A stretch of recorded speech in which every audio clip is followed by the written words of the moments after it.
But for now, we are going to move on to the movie review section of our show. Yes. And that is very exciting. So again, 2 weeks in a row, I'm the fucking worst. I didn't see a movie this week. However, the great Nicholas Arricchio III across from me did see a movie this week, and you got to see an advance movie. Why don't you give us that story? I did.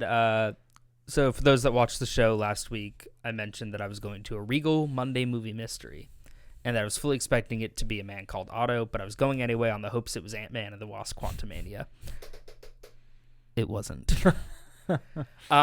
But what I did end up seeing was Missing, which we just talked about. Yes. Which was a movie I did not know existed. So let's get into it, shall we? So I'll start off kind of like how I did with the Megan review, where I'll read this Letterboxd review that I really liked that may or may not be mine, link in bio. God damn it. Did you... Okay, casually saying link in bio was funny. I'll give you that.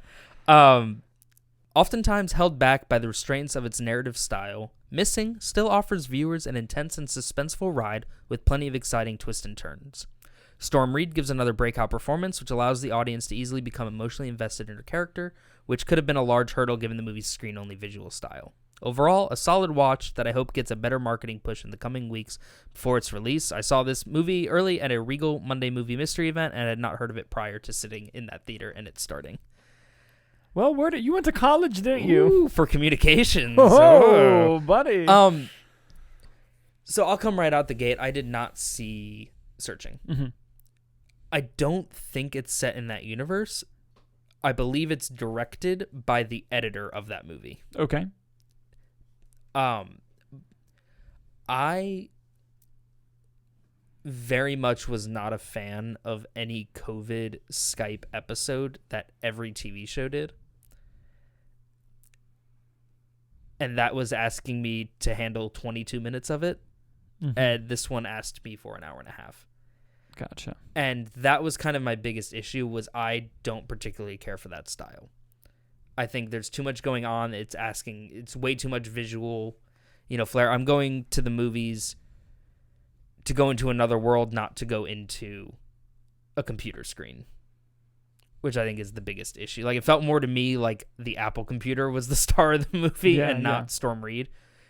That being said, Storm Reid's performance, who I heard she's phenomenal on Euphoria. I think she was in that for a little bit. Mm-hmm. I thought she was fantastic in The Suicide Squad as Idris Elba's Bloodsport's daughter. Yes.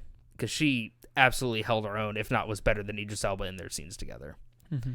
And she, I think, anchors the movie at its emotional core. And to have that feeling and to carry that with not only the screen barrier that exists with you watching a movie, but then to add all the other layers to it. And I think that the movie was paced wonderfully. I think it had a lot of exciting twists, turns, and reveals that did keep me engaged, and that I did not know what was going to happen next. All right. Where the movie loses you, again, is asking for all the kind of acceptance of this style. Of the format. Mm-hmm. And certain elements of it where you're like, I kind of guessed a plot point that wasn't make or break, but it was like, really, she didn't piece that together. Mm-hmm. Like, I thought it was a very obvious thing, and I heard the information once. Yeah, I gotcha. And I was like, well, if that happened, but that's like the third act, like, moment that unlocks a bunch of stuff, because it is a mystery movie. Mm-hmm. And I was like, well, this could have saved us. This movie has to happen. Yeah. I think where the movie kind of takes a turn is I think their last twist was their weakest. Okay. But that goes into the third act. And I think any of the other options that they set up worked wonderfully. And I think the story that they were trying to tell and the, not metaphors, but just like the representations being shown of certain types of situations, I think it was very important to see on screen. Mm-hmm.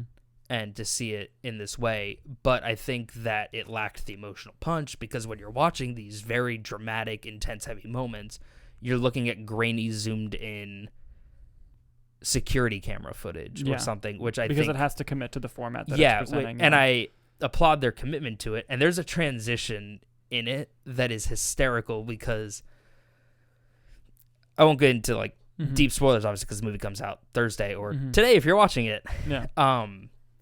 But I went, this guy's coming in hot. And then there's a reveal, and I'm like, that's good. That actually angered me, how good that was. But overall, I definitely was not disappointed by the mystery movie. I think I ended up giving it 3 stars. I would definitely recommend it if you also like that style. I know it does ask a lot of you to kind of buy into that world. But I think the performances were very well handled, and the way the story unfolds. Again, I think was very well paced for a movie like that. Like the way they timed the reveals and twists and everything, and again, just still feeling that emotional connection to the character, even having all those barriers through it.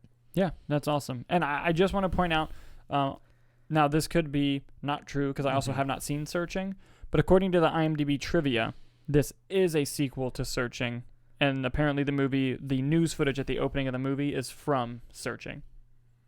Ah. That's what happens when neither of us see Searching. Oops-a-daisies. It happens. Will say this as... You don't need to see Searching. You definitely do not need to see it, because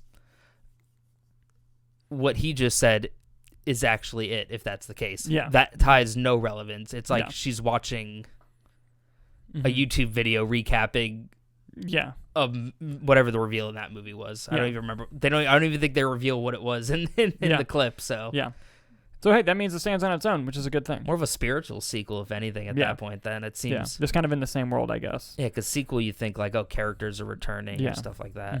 Yeah. But it makes sense, I mean, given the style that they're gonna stick to it. Yeah. I know John Cho's in that one, and I really like him. Yeah, he's great.